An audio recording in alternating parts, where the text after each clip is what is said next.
Hello students, I am Dr. Lalita from Hari Science and Maths Academy. As we are discussing the physics chapter number 1 for class 9th, that is describing motion around us. Already one chapter is over. In today's lecture we are going to discuss about the three terms. Only three terms we today discuss. First one is the speed, second one is the velocity, and third one is the acceleration. But before discussing this term एक concept मैं और बताना चाहूंगी displacement के अंदर. Distance and displacement का concept जो है वो हमने लास्ट लेक्चर के अंदर डिस्कस किया था. उसमें क्या है, डिस्प्लेसमेंट क्या होता है, it is the shortest path between the initial point and final point. ठीक है, सपोज करो एक पर्सन है, वो मेरा मूव करता है from P point. P point से उसने ईस्ट डायरेक्शन में मूव किया and the point he reached और she reached at Q. P से Q पॉइंट पर उसने मूव किया.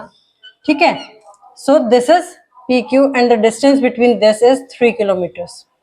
ये क्या था, 3 किलोमीटर का डिस्टेंस था और ये डायरेक्शन कौन सी थी, ईस्ट डायरेक्शन थी. Now from the Q point वो क्या करता है, शार्प 90 डिग्री का टर्न लेता है राइट हैंड साइड में and he traveled 4 kilometre distance in the south direction. 4 kilometre का डिस्टेंस जो है उसने कवर किया किस डायरेक्शन में, साउथ डायरेक्शन में, and he reached the point at R. So अगर अब मैं यहाँ पे कैलकुलेट करूं कि distance between P and R, distance जो उसने कवर किया, distance between point P and R, that comes out to B 3 kilometre plus 4 kilometre. So that comes out to be 7 kilometre. ये क्या आ गया, 7 किलोमीटर का डिस्टेंस आ गया. बट अगर हम बात करेंगे डिस्प्लेसमेंट की, सो डिस्प्लेसमेंट जो होगी वो क्या होगा, शॉर्टेस्ट पाथ होगा. शॉर्टेस्ट पाथ होगा तो डिस्प्लेसमेंट पी आर जो है उसको मैं कैसे नोट करूंगी, पी आर इज दिस. अब यहाँ पर उसने शार्प 90 डिग्री का टर्न लिया था, बट यहाँ हो सकता है आपको ग्राफ में पिक्चर में ना दिख रहा हो, बट जैसे कि मैंने बताया था Q पॉइंट से उसने शार्प 90 डिग्री का टर्न लिया राइट हैंड साइड में and he reach the point R. वो R पॉइंट पर रीच कर गया.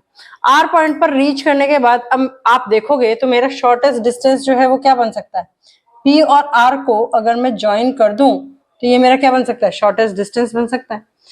अकॉर्डिंग टू द, ये क्या बन गया, एक राइट एंगल ट्राइंगल बन गया. राइट एंगल ट्राइंगल में अगर मेरे को हाइपोटेन्यूज निकालना हो तो मैं कैसे निकालती हूँ, पी आर का square is equal to P Q का स्क्वायर प्लस क्यू आर का स्क्वायर. राइट, तो पी क्यू का स्क्वायर इज 3 का स्क्वायर प्लस क्यू आर का स्क्वायर इज 4 का square. This comes out to be 9 प्लस 16 and it comes out to be 25. But ये है पी आर का स्क्वायर. अगर मुझे यहाँ से पी आर की वैल्यू निकालनी है तो पी आर क्या आएगा, स्क्वायर रूट ऑफ 25 आएगा. So that means it comes out to be 5 kilometre. ये क्या आया, मेरा 5 किलोमीटर का डिस्टेंस है. बट ये जो है ये मेरा क्या रिप्रेजेंट कर रहा है, मेरा मैग्नीट्यूड रिप्रेजेंट कर रहा है. सो पी आर की जो वैल्यू आती है that comes out to be 5 kilometre. लेकिन डिस्प्लेसमेंट की तो डायरेक्शन भी होती है. डायरेक्शन अगर आप देखोगे तो पहले उसने ईस्ट डायरेक्शन में मूव किया, देन उसने साउथ डायरेक्शन में मूव किया. तो P के रिस्पेक्ट में ये पॉइंट जो है ये कौन से डायरेक्शन में आया, ये आया साउथ ईस्ट डायरेक्शन में. सो पी आर जो डिस्प्लेसमेंट होगी that is 5 kilometre in the south east direction. You can write it as in the south east direction. So now the displacement is complete. But अगर मैं यहाँ पर देखूं तो P R vector, vector wise अगर मैं इसको ऐड करूंगी तो ये मेरा क्या होगा, P R vector that is equal to P Q vector plus Q R vector. Right, ये क्या हो गया, P R vector is equal to P Q vector plus Q R vector. यानी कि जो रिजल्टेंट वेक्टर था मैंने उसको ब्रेक कर दिया किसमें, दो वेक्टर्स के अंदर. So these two P Q and Q R they are known as the component of the vector. They are known as components of vector, or you can say P R vector, P Q and Q are ये individually क्या कहलाते हैं, मेरे component of the vector कहलाते हैं. इसका मतलब क्या हुआ, जब एक वेक्टर को हम ब्रेक करते हैं उसके दो कंपोनेंट्स के अंदर या दो से ज्यादा कंपोनेंट्स के अंदर, so this type of representation is known as resolution of a vector. This type of representation is known as resolution of a vector. ठीक है, अब देखो पी आर वेक्टर की जो डायरेक्शन आई थी वो मेरी क्या आई थी 5 kilometre in the south east direction. अब डिस्टेंस तो अगर मैं देखूंगी तो डिस्टेंस का पी आर जो है चाहे आर पी लिखो वो दोनों चीजें मेरी क्या आएंगी सेम ही आएंगी, क्योंकि उसमें डायरेक्शन इन्वॉल्व नहीं है। क्योंकि आर से क्यू गई तो 4 किलोमीटर है, क्यू से पी गई तो भी 7 किलोमीटर आएगा। तो P R is equal to R P. Distance के मामले में ये चीजें क्या होंगी हमारी सेम होंगी, यानी कि स्केलर क्वांटिटी के मामले में अगर मैं चाहे इनिशियल पॉइंट पहले लिखूं चाहे मैं फाइनल पॉइंट पहले लिखूं दैट डजंट मैटर।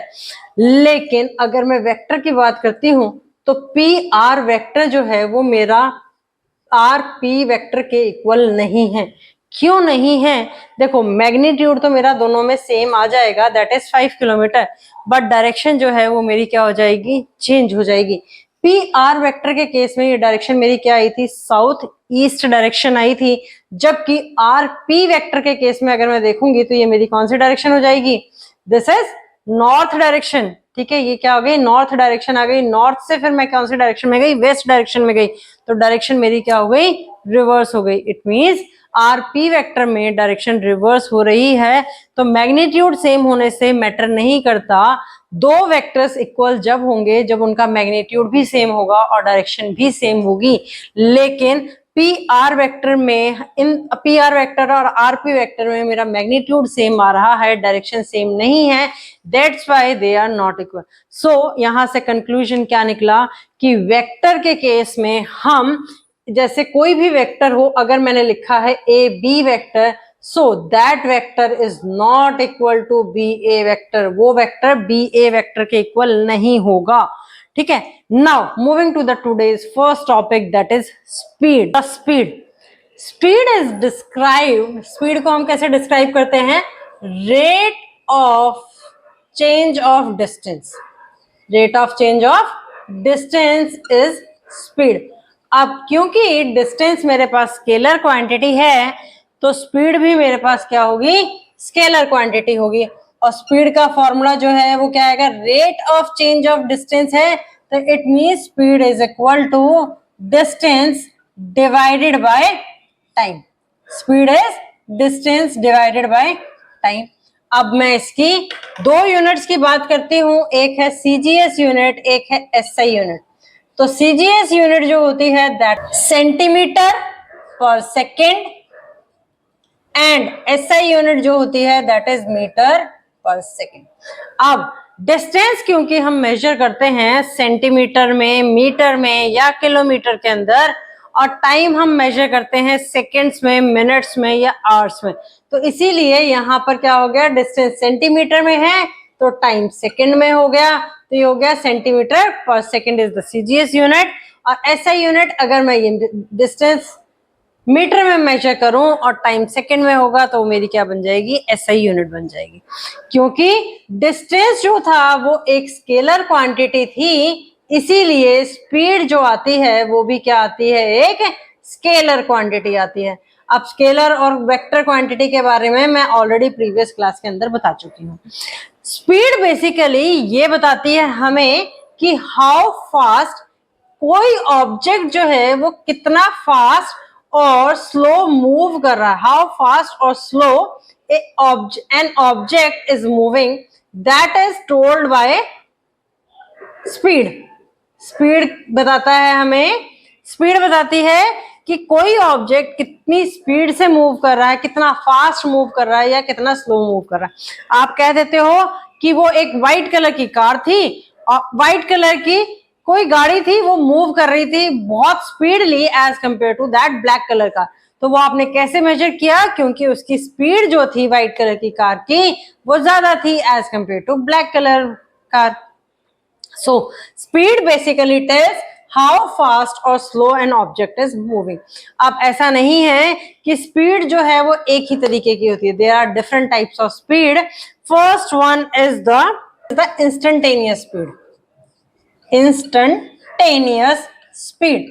अब इंस्टेंटेनियस स्पीड की अगर मैं बात करती हूं तो यहां पर क्या हुआ इंस्टेंट, क्या हुआ इंस्टेंट, कि किसी पर्टिकुलर टाइम पर उस पर्टिकुलर ऑब्जेक्ट की स्पीड क्या है, that is known as instantaneous speed. So instantaneous speed को हम कैसे डिस्क्राइब करते हैं, speed of a particle, speed of an object, speed of an object at a particular instant of time, at a particular instant of time, particular instant, instant मतलब क्या होता है, एक बहुत ही कम टाइम जिसमें टाइम की वैल्यू अप्रोक्सीमेटली क्या होती है, जीरो के इक्वल होती है, ठीक है, that is known as instant of time. तो इसको अगर मेरे को डिनोट करना है, मान लो स्पीड को मैं डिनोट कर रही हूं किससे, एस से, और डिस्टेंस को मैं डिनोट कर रही हूं एक्स से, तो इंस्टेंटेनियस स्पीड जो है that is denoted by delta X by delta T, where this time that is delta T approaches to zero. So speed is delta x divided by delta t when delta t approaches to zero, and this speed is known as instantaneous speed. इसको क्या कहा जाता है, instantaneous speed का. Speed की एक और खासियत है कि इसकी वैल्यू नेगेटिव कभी भी नहीं होगी. It can never be negative. कभी भी इसकी वैल्यू जो आएगी वो नेगेटिव नहीं आएगी. It's value is always positive. क्या होगी, हमेशा पॉजिटिव वैल्यू ही होगी स्पीड की. देख, ठीक है. सो अब मैंने एक टाइप तो स्पीड का बता दिया, that is instantaneous speed. Next type of the speed is average speed. Next type of the speed is average speed. अब एवरेज स्पीड को समझने से पहले मैं एक ग्राफ ड्रॉ करती हूं. ग्राफ किस किस के बीच में है, डिस्टेंस और टाइम के बीच में है. This is T and this is distance x. ठीक है, अब यहां पर मैंने ग्राफ ले लिया, दिस इज द ग्राफ. यहां मैंने लिया, this is the time t1. At that time the distance is x1. Time t2 लिया, टाइम t2 पर डिस्टेंस की वैल्यू क्या है, x2 है. सिमिलरली यहां मैंने टाइम ले लिया, दैट इज t3. t3 पर जो डिस्टेंस की वैल्यू है दैट इज x3, और ये है टाइम t4, और t4 पर जो डिस्टेंस की वैल्यू है दैट इज x4. ठीक है, x is nothing but here is distance and t is the time. t क्या है आपका, टाइम है. सो एवरेज स्पीड की अगर मैं बात करूं तो एवरेज स्पीड क्या होती है, total distance travelled by divided by the total time taken. Total distance travel करने में कितना टाइम लगा, उनका रेशो जो है that is known as average speed. So average speed is total distance travelled divided by total time taken. So इस case में आप वो टाइम और डिस्टेंस कैसे निकालोगे, मान लो यहां पर 4 लेबलिंग कर रखी हैं डिस्टेंस की, x1, x2, x3, x4, और उसी के करस्पॉन्डिंग टाइम की लेबलिंग है t1, t2, t3, t4 respectively. सो एवरेज स्पीड जो आएगी that is x1 plus x2 plus x3 plus x4 divided by t1 divided by t2 plus t3 plus t4. This is the average speed इस graph के according. But अगर आप इस फॉर्मूले के according देखोगे तो क्या हो जाएगा, ये क्या हो जाएगा, मेरा टोटल डिस्टेंस ट्रेवल मेरे मान लो x था और टोटल टाइम टेकन जो था वो था t, तो एवरेज स्पीड की वैल्यू मेरे पास क्या आ गई, x डिवाइडेड बाय t. और यू कैन से, आप इस एवरेज स्पीड को क्या कह सकते हो, average speed is the average of initial speed and final speed. अब एवरेज स्पीड क्या था, it can also be expressed as average of initial speed. Initial speed means जो स्टार्टिंग की स्पीड है उसका एंड फाइनल स्पीड का जो average होगा. अब इनिशियल और फाइनल स्पीड का आप एवरेज कैसे निकालोगे, दोनों को प्लस कर दो और डिवाइड बाय 2 कर दो. So average of initial speed and final speed if the particle if the particle or object is in motion, object is in motion, अगर वो मोशन में है and its speed is changing continuously, speed is changing at a constant rate, at a constant rate. तो average speed की मेरे पास तीन definition मैंने describe की, कौन कौन सी? एक तो ये है कि it is the average of initial speed and final speed if the object is in motion and its speed is changing at a constant rate. Now second one क्या था? Total distance travelled divided by total time. ठीक है, जिसको आप कैसे, अगर graph के ऊपर आपको लेबलिंग करके दे रखे हैं या डिस्क्रीट पॉइंट्स, डिस्क्रीट माने अलग अलग पॉइंट्स पर आपको वैल्यू दे रखी है कि x1 वैल्यू जो है डिस्टेंस की वो t1 टाइम पर है, x2 वैल्यू जो है वो t2 टाइम पर है, इस तरीके से. तो आप एवरेज स्पीड जो है वो इस तरीके से भी कैलकुलेट कर सकते हो. या फिर जो थर्ड फॉर्मूला मैंने बताया कि थर्ड फॉर्मूला क्या है? Total distance. मान लो आपको दे रखा है कि किसी व्हीकल ने 400 किलोमीटर का डिस्टेंस कवर किया और कितने देर में कवर किया? 8 आवर्स के अंदर कवर किया. तो आप कैसे निकाल सकते हो? टोटल डिस्टेंस यानी 400 किलोमीटर को डिवाइड कर दो. टोटल टाइम कितना था? 8 आवर्स था.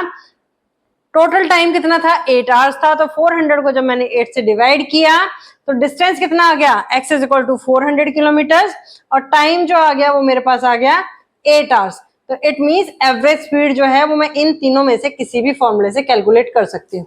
यहां पर क्या आएगा? मान लो उसकी इनिशियल स्पीड जो थी, इनिशियल स्पीड को मैं डिनोट करती हूँ s1 से और फाइनल स्पीड को मैं डिनोट करती हूँ s2 से. तो यहाँ पर एवरेज स्पीड जो आती है वो मेरी क्या आ जाती है? s1 plus s2 divided by 2 in this way.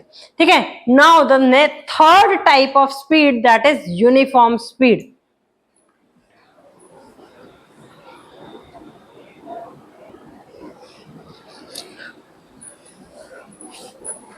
Third type of speed is uniform speed. जैसा कि यूनिफॉर्म मोशन में हमने पढ़ा था कि if an object is covering equal distance in equal interval of time, is covering equal distance in equal interval of time, then that motion is known as uniform motion. तो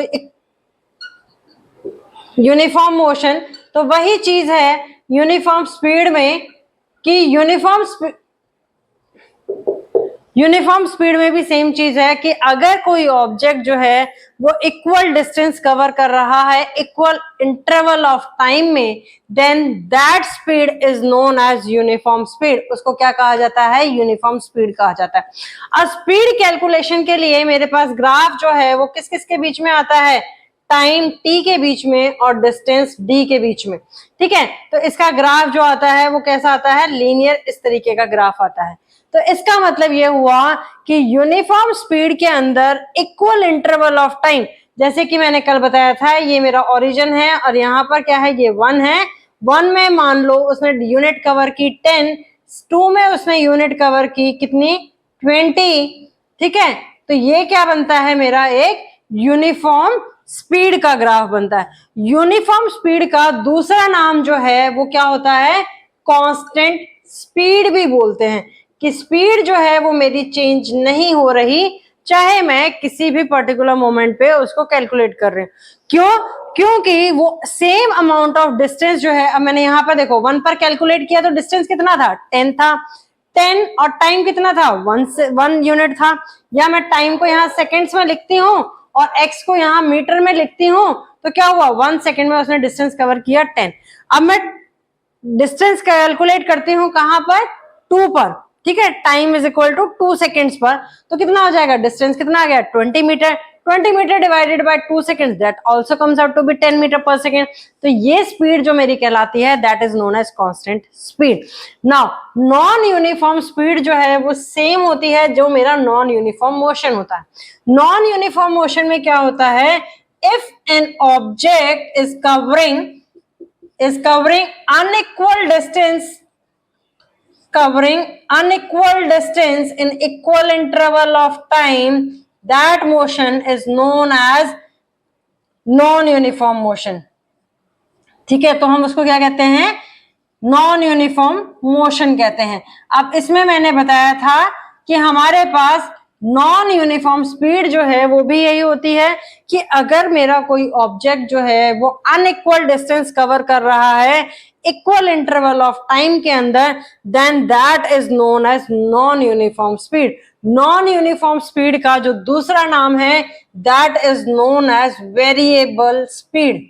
that is known as variable speed. इसको variable speed भी कहा जाता है। तो हमने इसका graph जो है वो कैसा आता है कि मान लो यहाँ पर 0 to 1 था तो इसने 10 मीटर का डिस्टेंस कवर किया।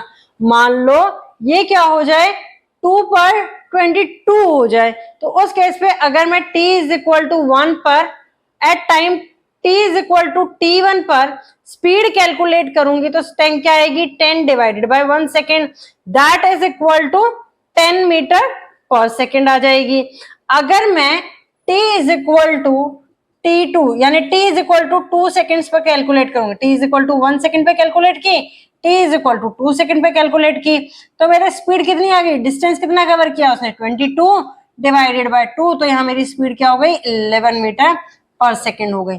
सो इस तरीके का भी हो सकता है। ग्राफ के अंदर जो वेरिएशन देखने को मिलेंगी आपको वो दो तरीके की देखने को मिलेंगी। एक तो है इस तरीके की वेरिएशन, मींस इनिशियली स्पीड जो थी मेरी वो क्या थी, कम थी, और फिर एकदम से स्पीड मेरी इंक्रीज हो गई। So this type of speed is known as increasing speed और एक्सेलरेटिंग स्पीड। ठीक है, स्पीड जो है वो आपकी क्या कर रही है, इस केस में इंक्रीज कर रही है। अगर स्पीड डिक्रीज कर रही है, मींस मान लो कि हमेशा ऐसा तो नहीं है कि हाईवे पे आप मूव कर रहे हो और वहां आपको कोई ऑब्स्टेकल ना मिले। मान लो आपकी गाड़ी जो है वो 100 किलोमीटर पर आवर की स्पीड से या 80 किलोमीटर पर आवर की स्पीड से जो है वो मूव कर रही थी, लेकिन रास्ते में कोई ना कोई आपको ऑब्स्टेकल मिल गया, आपको क्या लगानी पड़ी, ब्रेक लगानी पड़ी। ब्रेक लगानी पड़ी तो ऑटोमेटिकली क्या हो गया, स्पीड कम हो गई। स्पीड कम हो गई तो उस केस में मान लो ग्राफ जो है वो आपका कैसा बनेगा, इस तरीके का बनेगा। जो अबव ग्राफ है ये है इंक्रीजिंग स्पीड का graph. This graph is representing the increasing speed and this graph is representing the decreasing speed. क्योंकि यहां पर इनिशियली स्पीड क्या है, ज्यादा है, उसके बाद आपकी स्पीड जो है वो कम हो गई। स्पीड कम कैसे हो गई, क्योंकि डिस्टेंस ट्रेवल जो हुआ वो क्या हुआ, कम हुआ एज कंपेयर टू टाइम जैसे जैसे आपका इंक्रीज कर रहा है। सो ये आ गया मेरा स्पीड के बारे में। Now the next topic is velocity. Velocity जो है वो होती है rate of change of displacement. Rate of change of displacement का मतलब है कि मैं वेलोसिटी को वेलोसिटी का फॉर्मूला हो गया that is equal to displacement divided by time. अब क्योंकि डिस्प्लेसमेंट एक वेक्टर क्वांटिटी है, डिस्प्लेसमेंट जो है वो मेरी क्या है, एक वेक्टर क्वांटिटी है। अब डिस्प्लेसमेंट वेक्टर क्वांटिटी है तो वेलोसिटी भी क्या हो गई, मेरे पास एक वेक्टर क्वांटिटी हो गई। ठीक है, वेलोसिटी को हम डिनोट करते हैं स्मॉल v से, और वेक्टर क्वांटिटी है तो मैं ऊपर क्या लगाऊंगी, एरो लगाऊंगी। This is equal to s, s is the displacement divided by t, time. अब यहां पर मैंने s के ऊपर एरो क्यों नहीं लगाया, क्योंकि यहां पर क्या है, s वेक्टर का मैग्नीट्यूड कंसिडर किया हुआ है और वेलोसिटी की डायरेक्शन सेम होगी जो हमारी डिस्प्लेसमेंट की डायरेक्शन होगी।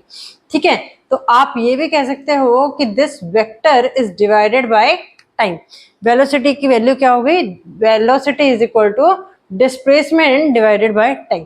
अब वही चीज है, दो सिस्टम में मैं इसकी यूनिट बताती हूँ, one is CGS system and another one is the SI system. क्योंकि डिस्प्लेसमेंट मेरा सीजीएस सिस्टम में सेंटीमीटर होता है और टाइम सेकंड में होता है, तो वेलोसिटी की यूनिट सीजीएस सिस्टम में क्या हो गई, सेंटीमीटर पर सेकंड। एसआई यूनिट में डिस्प्लेसमेंट की यूनिट जो है वो क्या होती है, मीटर होती है, और टाइम की यूनिट सेकंड है तो एसआई यूनिट हो गई मीटर पर सेकंड। ठीक है, ये हमारी यूनिट्स आ गई। अब जैसे कि स्पीड जो है वो मेरी क्या होती थी, सिर्फ एक पॉजिटिव क्वांटिटी होती थी, उसकी वैल्यू नेगेटिव नहीं हो सकती कभी भी, लेकिन वेलोसिटी की वैल्यू जो है वो मेरी पॉजिटिव भी हो सकती है और नेगेटिव भी हो सकती है। स्पीड के केस में क्या है कि वो सिर्फ वैल्यू उसकी पॉजिटिव होगी, नेगेटिव कभी भी नहीं होगी। वेलोसिटी की वैल्यू मेरी पॉजिटिव भी हो सकती है और नेगेटिव भी हो सकती है ना। वेलोसिटी जो है वो हमारे पास 4 टाइप्स की होती है। First one is the uniform velocity, second one is the variable velocity, third one is the instantaneous velocity, and the fourth one is the average velocity. Now uniform velocity की बात करें तो इसका मतलब क्या है, that object is covering equal displacement in equal interval of time, equal displacement in equal interval of time. ठीक है, तो वो मेरा क्या कहलाता है, यूनिफॉर्म वेलोसिटी कहलाती है। अब यूनिफॉर्म स्पीड और यूनिफॉर्म वेलोसिटी में यही डिफरेंस है कि वहां इक्वल डिस्टेंस है, यहां इक्वल डिस्प्लेसमेंट है।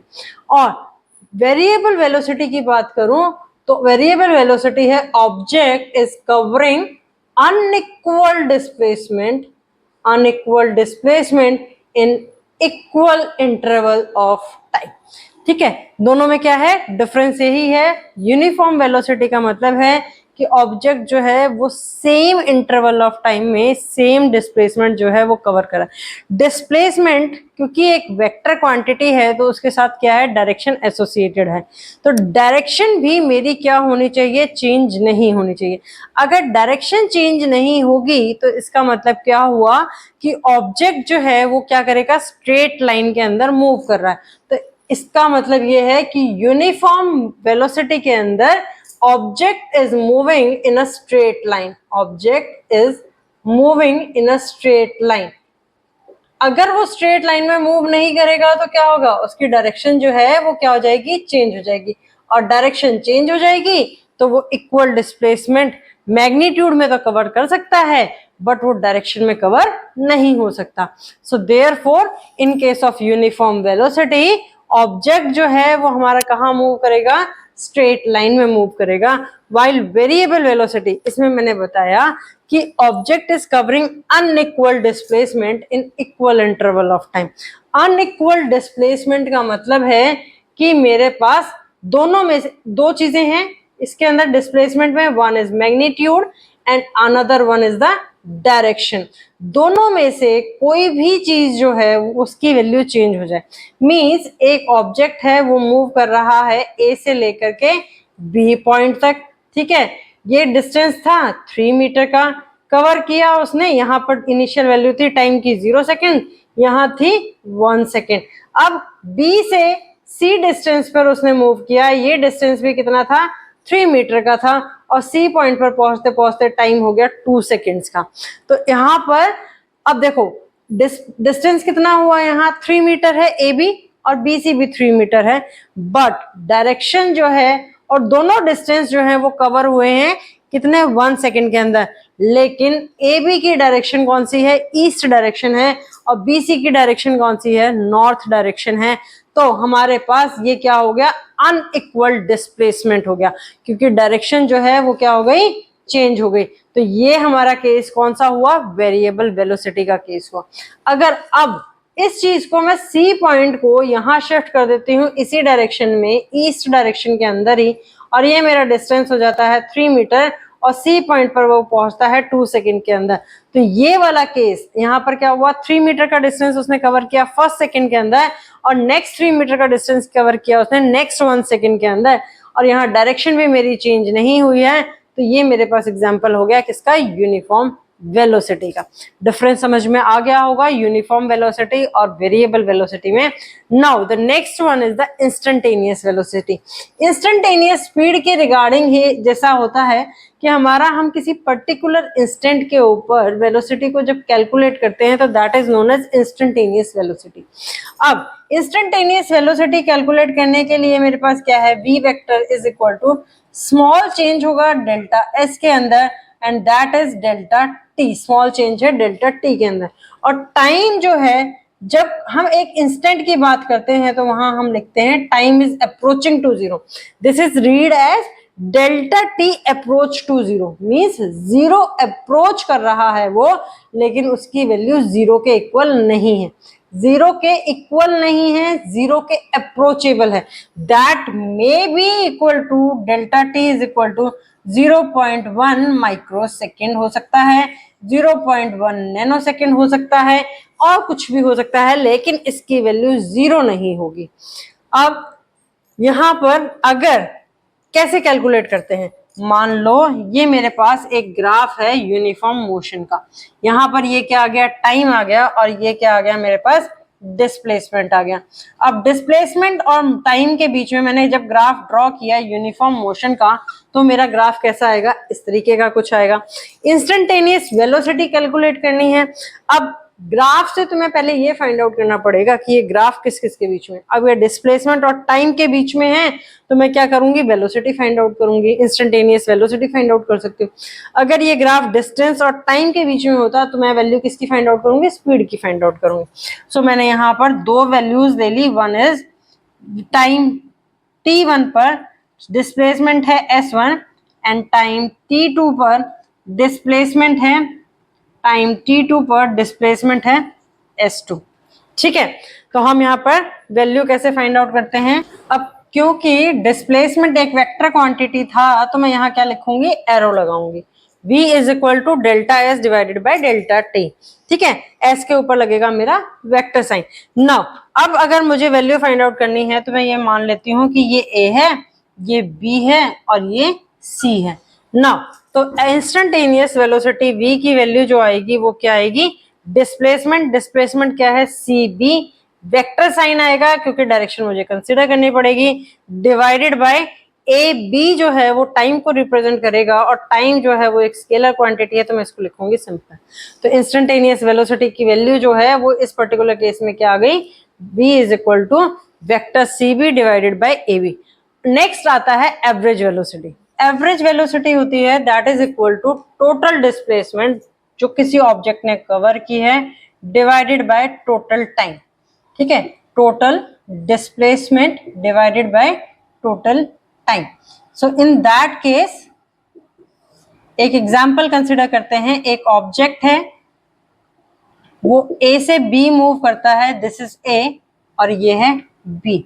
यहाँ पर डिस्टेंस है 16 मीटर, ये 0 से लेकर के 1 सेकेंड, यहाँ पर है 0 सेकेंड और ये है 1 सेकेंड।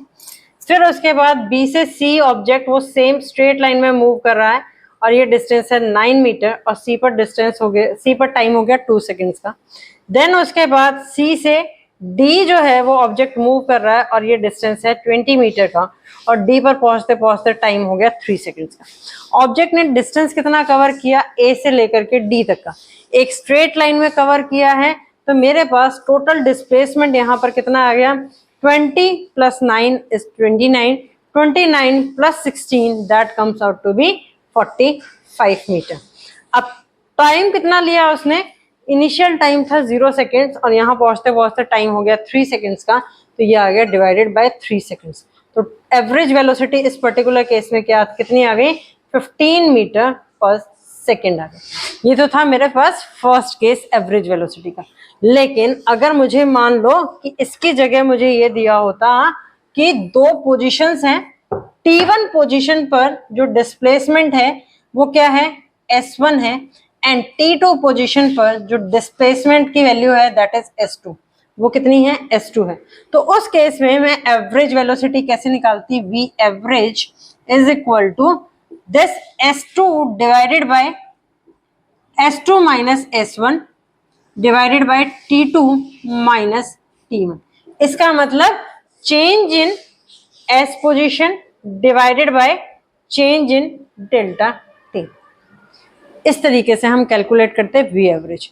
इसके अलावा एक और केस भी हो सकता है एवरेज वेलोसिटी कैलकुलेट करने का। मान लो आपको एक व्हीकल की इनिशियल वेलोसिटी दी हो, इनिशियल वेलोसिटी दी हो कि इनिशियल वेलोसिटी जो है वो क्या है, उसकी u है, that is equal to u, and final velocity जो है वो कितनी है, उसकी final velocity is v। Final velocity क्या है, v है, और एवरेज वेलोसिटी आपको कैलकुलेट करनी है। तो एवरेज वेलोसिटी आप इस पर्टिकुलर केस में कैसे कैलकुलेट करेंगे, v average is equal to, अब कंफ्यूज मत करना, ये फाइनल वेलोसिटी v है और यहां मैं लिख रही हूँ velocity average, so that comes out to be u initial velocity plus final velocity divided by 2। अब इस केस में आपका ग्राफ कैसा बनेगा, जो थर्ड केस मैंने डिस्कस किया है, इस केस में जो ग्राफ आएगा वो आएगा कुछ इस तरीके का, जो जीरो से स्टार्ट नहीं होगा। दिस इज डिस्प्लेसमेंट, यहां पर आया डिस्प्लेसमेंट वाई एक्सिस पर और एक्स एक्सिस पर आया टाइम। तो ग्राफ जो है वो मेरा जीरो से स्टार्ट ना होकर के कुछ इस तरीके से स्टार्ट हो रहा है। तो यहां पर ये जो वैल्यू आई है ये मेरी क्या बन जाएगी, this value divided by T. यहां पर ये टाइम भी जो है वो जीरो से स्टार्ट नहीं है, ये जो ग्राफ आएगा वो आएगा कुछ इस तरीके का, ठीक है। अब ये टाइम मान लो, यहाँ पर ये मान था मेरे पास 1 सेकेंड या t 1 सेकेंड, और ये मेरे पास डिस्प्लेसमेंट की वैल्यू थी x, तो x1। तो इस केस में जो u की वैल्यू आएगी आपके पास इनिशियल वेलोसिटी की, that is x1 divided by t1। इस तरीके से आप कैलकुलेट करेंगे, और फाइनल वेलोसिटी की वैल्यू जो आएगी वो क्या आएगी मेरे पास, दिस डिवाइडेड बाय दिस। ये है t2 टाइम, और यहां पर मान लो कि ये मेरे पास वैल्यू थी x2 थी, तो यहां पर फाइनल वेलोसिटी v की वैल्यू जो आ गई वो क्या आ गई, x2 डिवाइडेड बाय t2, ये t2। तो यहां पर u और v की वैल्यू आ गई, वो इस इक्वेशन के अंदर पुट करो और आपकी एवरेज वेलोसिटी आ जाएगी। This is all about the velocity concept. Next is the difference between speed and velocity. The very first point is speed is rate of change of distance and velocity is rate of change of displacement. Speed is a scalar quantity while velocity is a vector quantity. Speed is always positive and it can never be negative. वो कभी भी negative नहीं हो सकती, while velocity can be positive or negative. Now the next topic is acceleration. Now the next topic is acceleration. Acceleration is defined as rate of change of velocity. So acceleration की denote करते हैं, वो denote करते हैं small a से, और क्योंकि ये है rate of change of velocity और velocity एक vector quantity है, तो acceleration भी क्या हुआ, एक vector quantity हुआ।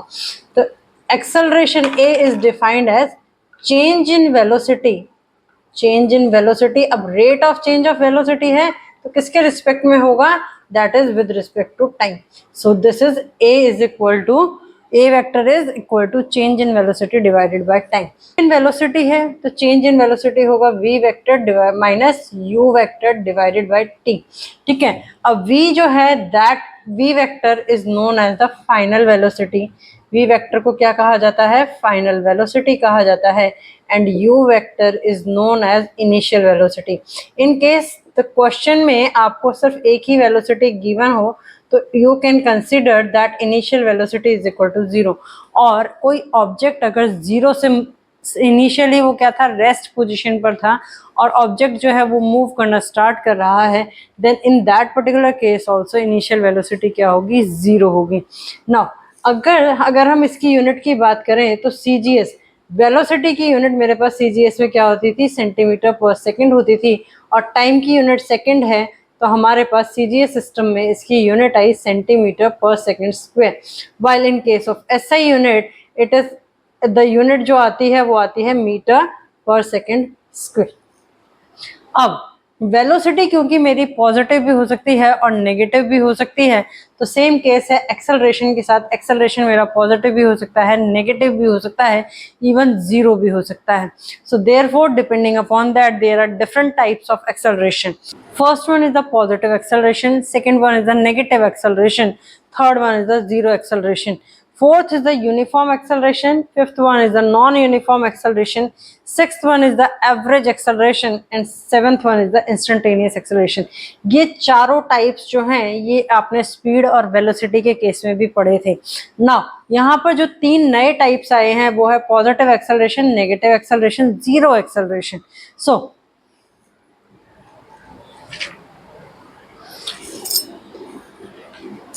उससे पहले एक चीज और है कि एक्सेलरेशन जो है, क्योंकि वो एक वेक्टर क्वांटिटी है, एक्सेलरेशन मेरी जो है वो वेक्टर क्वांटिटी है, तो इसकी डायरेक्शन क्या होगी, इसकी डायरेक्शन भी मेरी वही होगी जो वेलोसिटी की डायरेक्शन है, ठीक है। और वेलोसिटी की डायरेक्शन कौन सी होती है, जो डिस्प्लेसमेंट की डायरेक्शन है। तो अल्टीमेटली एक्सेलरेशन की डायरेक्शन वही होगी जो डिस्प्लेसमेंट की डायरेक्शन है। Now the first type is positive acceleration.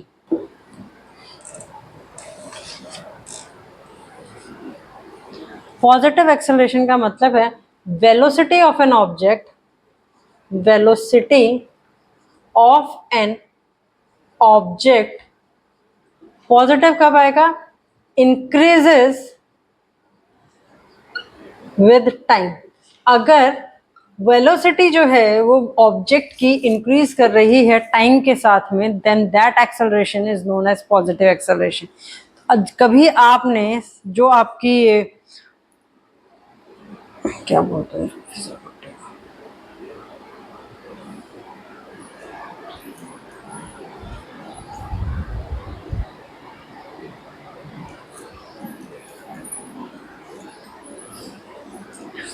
कभी आपने स्लाइड किया होगा, ठीक है, झूले पे कभी भी स्लाइड किया होगा, तो आपको क्या फील होता है, इनिशियली जब आप ऊपर से स्लाइड करना स्टार्ट करते हो तो वहां पर आपकी स्पीड क्या होती है, ऑलमोस्ट जीरो होती है। इनिशियल स्पीड क्या है, जीरो है। धीरे धीरे जैसे जैसे आप बॉटम के पास जाते हो तो बॉटम के पास पहुंचते पहुंचते आपकी स्पीड जो है वो क्या हो जाती है, एकदम से इंक्रीज हो जाती है। तो इसका मतलब क्या हुआ कि पॉजिटिव एक्सेलरेशन के केस में अगर कोई एक इंक्लाइंड प्लेन है, दैट इंक्लाइंड प्लेन में भी एनीथिंग, कुछ भी हो सकता है, वो इंक्लाइंड प्लेन आपकी स्लाइड भी हो सकती है, तो वहां से अगर कोई ऑब्जेक्ट जो है वो रोल डाउन कर रहा है, then in that particular case the acceleration जो होगा वो हमारा क्या होगा, पॉजिटिव एक्सेलरेशन होगा। This is an example when an object और ball is sliding down on the inclined plane, then that is change of an object, और velocity जो है ऑब्जेक्ट की वो क्या कर रही है, आपकी इंक्रीज कर रही है टाइम के साथ साथ, therefore that acceleration is known as positive acceleration. अगर मैं नेगेटिव एक्सेलरेशन की बात करती हूँ तो नेगेटिव एक्सेलरेशन का मतलब है कि velocity of an object decreases, velocity जो है ऑब्जेक्ट की वो क्या कर रही है, डिक्रीज कर रही है टाइम के साथ साथ। वो कब होगा, देखो वेलोसिटी डिक्रीज कब होती है, जब हम क्या करते हैं, हिल पर मूवमेंट करते हैं, यानी कि अप मूवमेंट करते हैं। कभी गाड़ी भी अगर आपने चलाई होगी, सेम स्पीड होती है, तो वो हिली एरिया में क्या करती है, धीरे धीरे, कभी गाड़ी आपके पेरेंट्स के साथ आप गए हो हिल स्टेशन पर, तो वहां पर आपने देखा होगा कि गाड़ी की स्पीड जो है वो आपको इंक्रीज करनी पड़ती है अगर आप कांस्टेंट स्पीड से मूव करना चाहते हो तो, ठीक है। तो उस केस में क्या है कि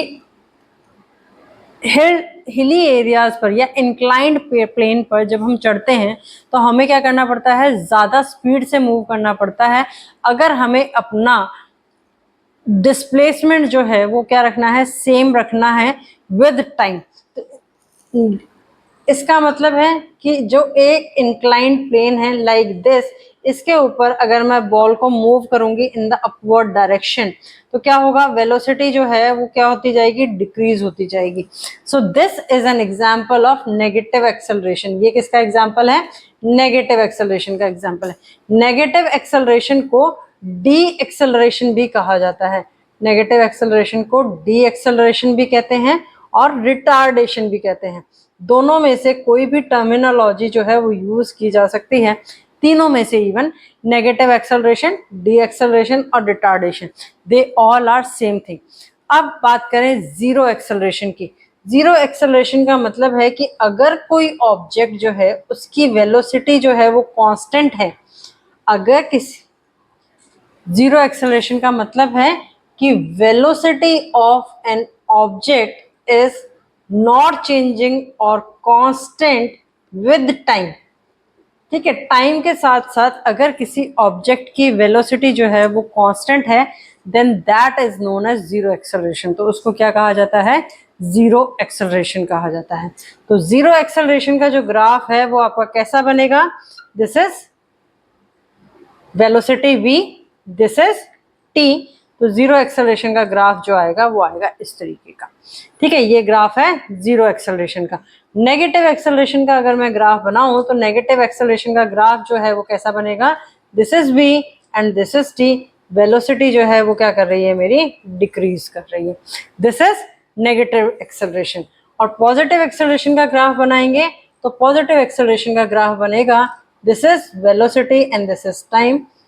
ये वेलोसिटी है और ये टाइम है, और वेलोसिटी जो है वो टाइम के साथ साथ इंक्रीज करें। This is positive acceleration. Now uniform acceleration की बात करें, इफ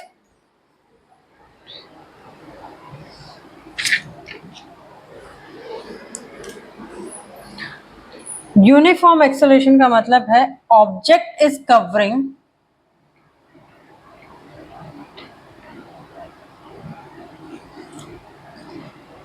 यूनिफॉर्म एक्सेलरेशन का मतलब है change in velocity, change in velocity of an object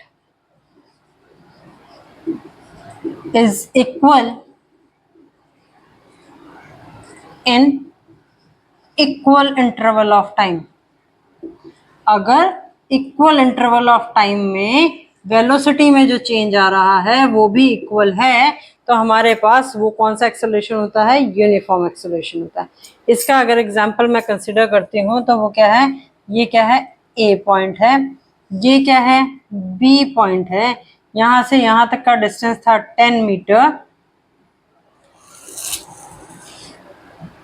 sorry, A point पर वेलोसिटी जो थी वो थी 10 metre per second, B point पर वेलोसिटी थी 20 metre per second, C point पर वेलोसिटी थी 30 metre per second and D point पर वेलोसिटी है 40 मीटर पर सेकेंड। ठीक है, तो अगर यहाँ पर देखेंगे एक्सेलरेशन की वैल्यू तो क्या है, ए 10 मीटर पर सेकेंड है, तो यहाँ पर टी जो है वो मेरा क्या है, 1 सेकेंड है, और बी जो है यहाँ पर ये क्या है, मेरा 2 सेकेंड है। और अब यूनिफॉर्म एक्सेलरेशन समझने के लिए मैंने क्या किया, एक ऑब्जेक्ट कंसिडर किया जो स्ट्रेट लाइन के अंदर मूव कर रहा है और 4 पॉइंट्स को कवर कर रहा है। 4 पॉइंट्स हैं ए बी सी डी, और उनके करस्पॉन्डिंग जो है वो वेलोसिटी दे रखी है, that is 10 metre per second, 20 metre per second, 30 metre per second and 40 metre per second. और जो ये डिस्टेंस कवर कर रहा है, ये हर एक ए पॉइंट से बी पॉइंट तक जाने में उसको कितना टाइम लग रहा है, 1 सेकेंड का टाइम, बी से सी जाने में फिर से 1 सेकेंड का टाइम एंड सी से डी जाने में फिर से 1 सेकेंड का टाइम। तो उसके लिए मैंने एक टेबल जो है वो कंसिडर की कि पोजीशंस है ए बी सी डी, और टाइम जो था ए पर वो था 0 सेकेंड, बी पर जो टाइम था दैट इज 1 सेकेंड, सी जो टाइम था that is 2 second and D पर जो टाइम था वो था 3 सेकेंड्स। अब डेल्टा टी की वैल्यू निकालूं, डेल्टा टी की वैल्यू कैसे निकलेगी, जब दो पोजीशंस में कंसीडर करूंगी तो ए और बी के में उसने डिस्टेंस जो है वो डिफरेंस कितना है उसके टाइम में, दैट इज 1, ये भी सेकेंड्स के अंदर है। नाउ बी से सी के बीच में जो डिफरेंस है वो भी कितना है, 1 सेकेंड का है, और सी से डी के बीच में जो डिफरेंस है that is also 1 second. Velocity की बात करते हैं तो ए पर जो वेलोसिटी दे रखी है दैट इज 10, वेलोसिटी हम कंसिडर कर लेते हैं यह है मीटर पर सेकेंड के अंदर। v जो है ए पोजीशन पर कितना है, 10 है, b पोजीशन पर कितना है, 20 है, c पोजीशन पर 30 है एंड d पोजीशन पर 40 है। अगर मैं चेंज इन वेलोसिटी कंसिडर करूं तो फिर से अगेन मुझे 2 पॉइंट्स कंसिडर करने पड़ेंगे। सो a से b मूव किया, इसके बीच में डिफरेंस कितना आया, 10, 20 माइनस 10 इज 10। b से c मूव किया तो again 30 minus 20 that also comes out to be 10, and c से d मूव किया तो 40 minus 30 that again comes out to be 10। So delta V की भी वैल्यू यहाँ पर मेरे पास क्या आई, मीटर पर सेकेंड आ गई। नाउ अब मेरे को कैलकुलेट करना है delta we bye delta T. तो डेल्टा वी की वैल्यू कितनी है, 10 divided by 1, so delta we bye delta T की वैल्यू आ जाती है 10, और यूनिट आती है इसकी metre per second square. Now यहाँ पर again 10 divided by 1, this again comes out to be 10 and this is 10 divided by 1, this is again comes out to be 10। अब एक्सेलरेशन क्योंकि वेक्टर क्वांटिटी था और ऑब्जेक्ट जो है वो स्ट्रेट लाइन के अंदर मूव कर रहा था तो उसकी डायरेक्शन क्या हुई, चेंज नहीं हुई। Therefore you can say this is an example of uniform acceleration. Now moving to the next type of the acceleration, that is non-uniform acceleration. Non-uniform acceleration का मतलब है कि when an object velocity is either increases or decreases, or decreases unequally in equal interval of time, in equal interval of time. जब किसी object की velocity increase करेगी या decrease करेगी, ठीक है. इंक्रीज और डिक्रीज ऐसा जरूरी नहीं है कि हमेशा इक्वल ही होगा. वो आपका क्या होगा, अगर अनइक्वल है, इंक्रीज और decrease in velocity in equal interval of time unequal है, तो वो हमारा कहलाता है non uniform acceleration. Non uniform acceleration के केस में मेरे पास वेलोसिटी जो है वो क्या होनी चाहिए, इंक्रीज करेगी या डिक्रीज करेगी अनइक्वली. अब इसका ग्राफ अगर मैं ड्रॉ करती हूँ तो मेरा क्या आता है, this is time and this is velocity. तो यहाँ पर क्या कर सकते हैं हम, एक तो ऐसे दिखा सकते हैं कि वेलोसिटी मेरी क्या कर रही है, यहाँ तो लीनियरली एक साथ इंक्रीज कर रही है, उसके बाद क्या कर जाती है, वो डिक्रीज कर जाती है, फिर इंक्रीज कर जाती है, फिर डिक्रीज कर जाती है. इस तरीके का कुछ भी रेंडम ग्राफ, ठीक है. तो वो मेरा क्या ग्राफ बनता है, इस तरीके का कुछ ग्राफ बनेगा. यहाँ पर देखो, जब वो इंक्रीज कर रही है तो इंक्रीज स्टार्टिंग में जो इंक्रीज करी है वेलोसिटी वो क्या है, इस वाले पीरियड के बराबर नहीं है. ग्राफ को देखने से लग रहा है कि ये पीरियड जो है ये मेरा क्या आ रहा है, लीनियर आ रहा है, यानी कि यूनिफॉर्म वेलोसिटी एक्सेलरेशन का आ रहा है, जहां पर वेलोसिटी जो है वो एक रेशियो में इंक्रीज कर रही है. बट ये वाला तो यूनिफॉर्म नहीं है. So this whole graph is an example of non uniform acceleration. In detail जब हम ये ग्राफ डिस्कस करेंगे इसी चैप्टर में, तब हम आगे कंप्लीट डिस्कशन करेंगे. Now the next is average acceleration. Total change in velocity of an object to the total change in time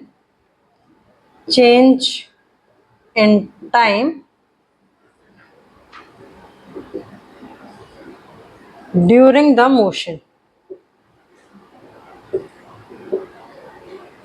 time taken you can say,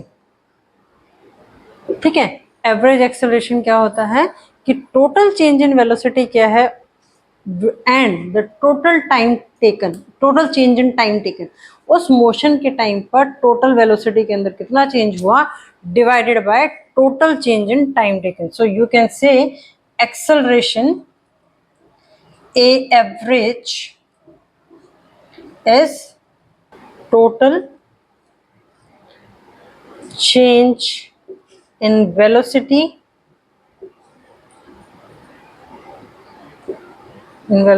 divided by total time taken.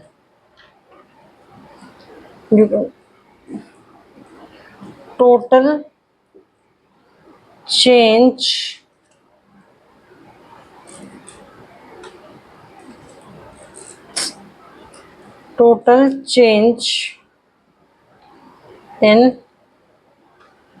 time taken. अब क्योंकि ये change है velocity के अंदर, तो मैं इसको represent करती हूँ डेल्टा वी से, and total change in time है तो that is also represented with delta T. अब यहाँ पर मैं delta T approaches to zero नहीं लगाऊंगी, क्योंकि delta T approaches to zero होता है इंस्टेंटेनियस के केस में. जब हमें चेंज रिप्रेजेंट करना हो तब हम यूज करते हैं डेल्टा का sign. Now the last one is the instantaneous acceleration. rate of change of velocity of an object at a particular instant of time. तो उस केस में अगर मैं इंस्टेंटेनियस एक्सेलरेशन की बात करूं तो इंस्टेंटेनियस एक्सेलरेशन जो है उसको हम रिप्रेजेंट करते हैं ए वेक्टर से, and that is equal to delta V vector divided by delta T. But condition is this delta T approaches to zero. ये डेल्टा टी जो है वो कहाँ अप्रोच करेगा, approach to zero, then that acceleration is known as instantaneous acceleration. ठीक है.